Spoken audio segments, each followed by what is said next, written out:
As promised, we're giving you a special edition of Talking Royals, and that's because the case that we've been talking about and preparing for a really long time, the verdict that we've been preparing for, that is Prince Harry's case against the publisher of the Daily Mail. It's a privacy case at the High Court. And we found out today, Chris and Lizzie are obviously here in the studio.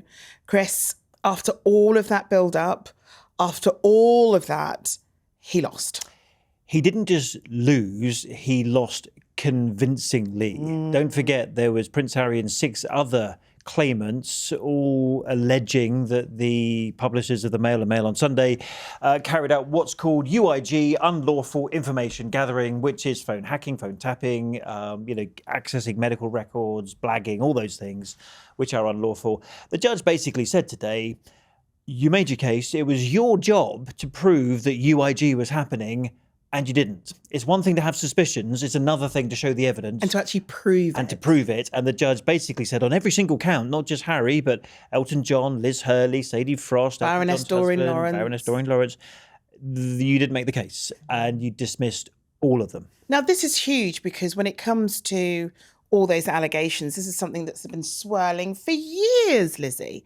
And so, saying that you think it has happened and proving it has happened, he was so sure about this, so sure, which is why the others all came into this case, because they were so sure. But, and in the statement that he gave, he's called it a complete and obvious whitewash, but sadly not altogether unexpected. He is not a happy man. This is really personal for Prince Harry. He said in the past that the reason for bringing these cases is about truth, justice and accountability. And he feels like he wants to do it for himself, but also for other people. And it is something he has committed an awful lot of time and money. And, these cases are stressful. He's been in the dock several times now. We saw him getting emotional when he was there earlier this year. He has had other court cases. This is the last big one on taking That's it. He can't do this again. It's done. Does that mean it's done? I mean, I think there's a possibility that they can appeal, but then you'll have to then take that to the Court of Appeal. Then you'll have to find the money to do that. At the moment, these claimants have to pay the legal costs of Associated Newspapers Limited, the publishers of the Mail, Mail on Sunday, Mail Online. There are some wild figures swirling around, but I don't think they're massively inaccurate. £50 million. £50 million? £50 million. So do all of them have to... if that is the figure, they all have to find 50 million. Well, I don't know how I'm sure Elton John would probably, compared to some of the others, would find the money a bit more easily.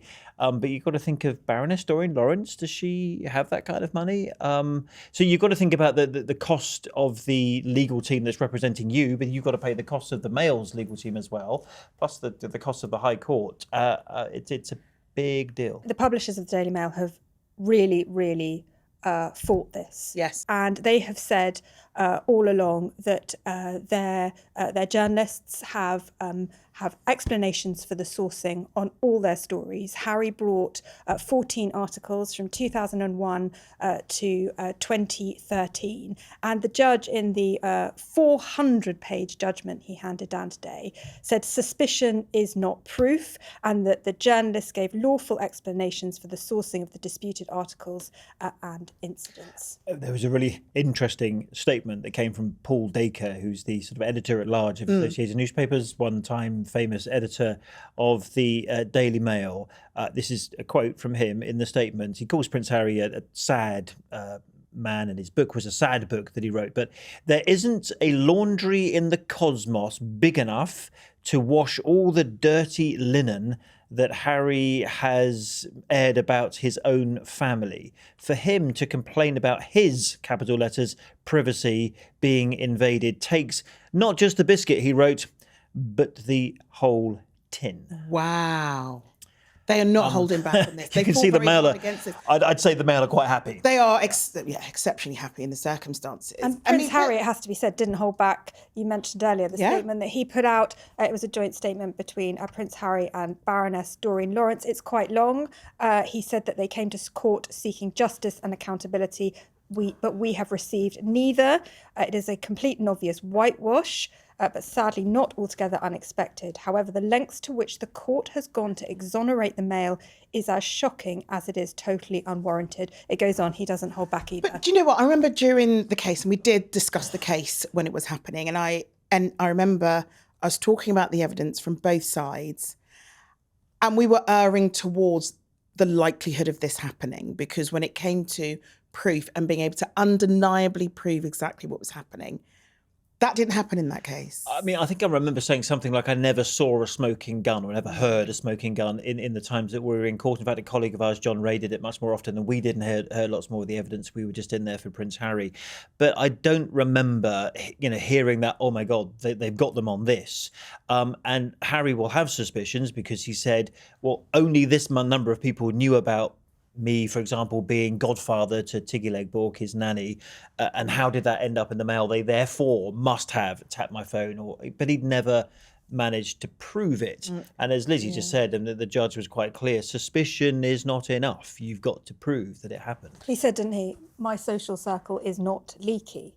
That was his... And then the Mail spent a long time sort of saying, well, actually, this person told that person this thing, and things do get out. I have to say, though, in the statement that Harry gave, and we'll circle back to another part of this story, which is where Harry's staying and why he's not staying at Buckingham Palace. One of the reasons the palace gave for Harry not staying at Buckingham Palace was, well, you've opened your mouth, if I can put it politely, before after these interviews and said things that we're not comfortable with, given the King's constitutional position.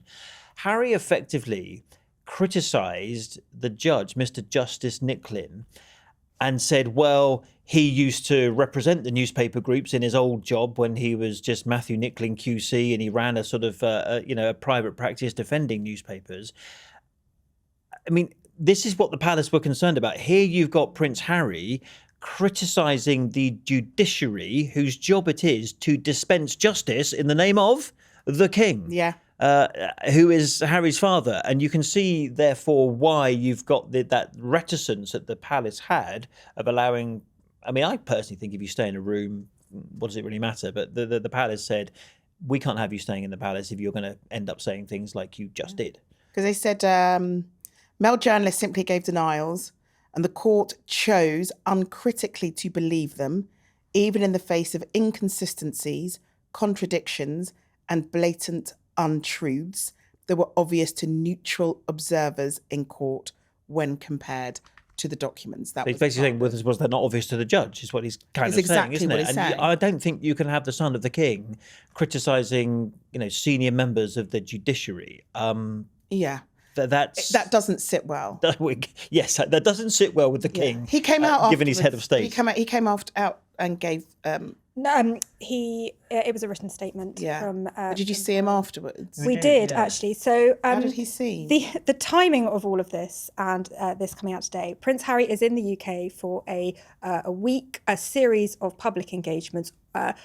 Principally because he has an event on Friday, which is a year to go for his Invictus Games in Birmingham 2027. His first public engagement in the UK kicked off this afternoon. He was on stage at the same time the judge was handing down this ruling. So he'd found out not long before he got up on stage and gave this speech. We're all in this room. I'm sat here, Lizzie here. There's a couple of royal correspondents from Hello magazine and The Telegraph in front of us. You can imagine the scene. In the back of this room, we knew at that point that Harry had already been told about this judgment. He got about an hour's notice, we think. I shouldn't say this, but we weren't paying close attention to what was happening on the stage because we were all on our phones and laptops looking at this judgment, which Harry knew about, his team knew about, but we didn't. And just the fact that it's unfortunate, I suppose, for Harry, but the fact that it happened at exactly the same time, as last week the judge says, I'm going to do this on Tuesday, and Harry's event was already planned. How did he seem when he got Tuesday. up on stage? I think Harry... They joke about the air conditioning. He did. It's cool. The Invictus Games is, Harry's called it himself, his second family, his baby. He is so incredibly passionate about this, and he got up on stage and he did make jokes and obviously tried incredibly hard to focus on what he was there to do. But I think we've spent a lot of time around Harry. We've listened to him speak before. We've listened to him at Invictus events. I definitely thought, listening to him, he tried really hard to hold it together. His voice definitely sounded strained. And how can you blame him? He just found out this news. But, he really tried to master. Yeah, I suppose we should remind people that Harry's not used to losing in court when it comes to newspaper groups, because he's previously won against the Sun. In fact, it went all the way to the first day of the trial when the Sun basically caved in and said, we're not going to contest this anymore. And then he previously won against the Mirror Group as well. So he's not used to losing against the tabloid newspapers. And he lost against, far be it from me to put words into Harry's mouth, but I would imagine that it is the Mail newspaper group that he particularly has the most especially hatred for. Some of the coverage in more recent years, one could argue. But the reality of it is, it's not just him that was a part of this, as you have mentioned before. So presumably they all thought that they had a strong case. No one does this sort of thing on a whim. They obviously genuinely thought they had enough to be able to win this. We're talking about big names here. Big names. It was Prince Harry and 6 others. Chris mentioned some of them: Sir Elton John, David Furnish, Liz Hurley, Sadie Frost.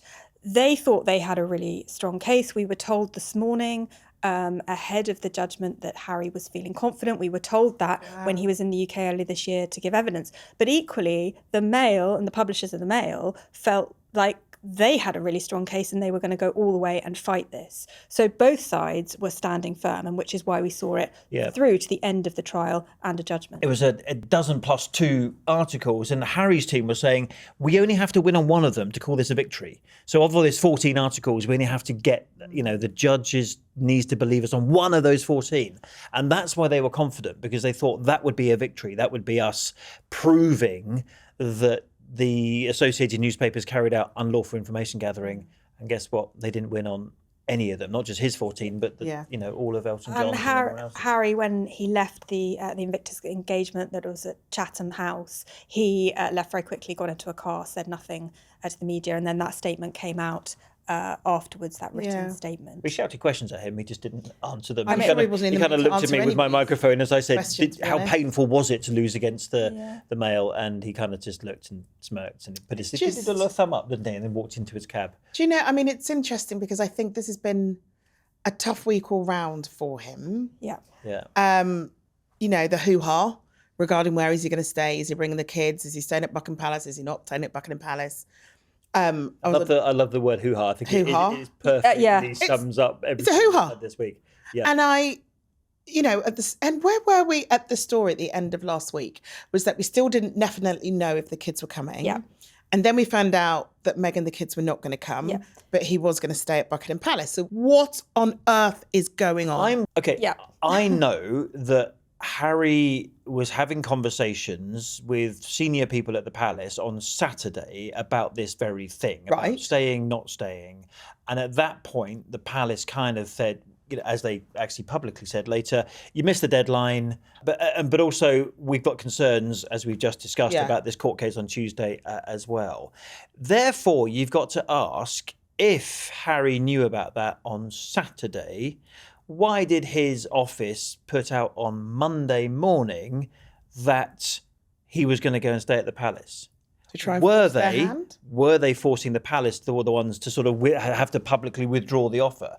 I just wonder, or did no one tell? Did Harry not tell anyone else in his office? These are the only 2 explanations. Either they did it deliberately to get the palace to say, "Oh no, sorry, you're not staying," or did no one else? Did Harry keep it to himself and forget to tell everyone else in his team? Or just his way of showing just the ludicrousness of the situation. For any normal member of the public who is used to having people coming to stay in their house, seeing the size of Buckingham Palace, are they genuinely going to believe that 2 days' notice isn't enough to have the son of the king come and stay in that massive house? It was put to me that if you can have a VIP stay, and they call Harry a VIP, so therefore at least they still think he's quite important.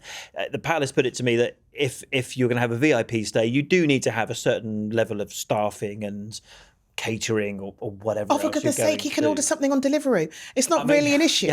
Like they can keep making excuses, But I'm not sure Surely any of there's us a room. actually Surely believe there's it. a room. What you're saying is, surely there's a room free in Buckingham Palace for him to sort of hang his And coat, also, kick off his boots. I would go to sleep. argue, I mean, I've driven past it enough times. I've been in it enough times. I would argue it already has a certain levels of security where people just can't wander in and go, hi, I'm here to see Harry. Yeah, well, it's quite helpful to have that. Yes. So none of it makes sense. Or he could have stayed with his dad and his stepmom at Clarence House, but maybe that would be There's slightly more chaos, difficult. and it was chaos on, a total miscommunication. And this is all before he'd even stepped foot in the country. I think we've spoken about, a thawing of relations between Harry and the King. They last saw each other in September after that 19-month gap. We know that Harry had really hoped to be able to introduce the King to his children, to get them together, to spend some time together. At the end of the last week, we were still talking, are Meghan and the children going to come? At the weekend, Harry said he had decided they weren't going to join him for the London elements due to the security concerns he has. It is still possible they might join him for parts of the visit outside of the capital. That still remains undecided at the moment. You could still potentially see Meghan and the kids. I think the children aren't due to do any public elements. Okay. Meghan is due to do a public element later in the week. We don't know at this stage whether she's going to join him.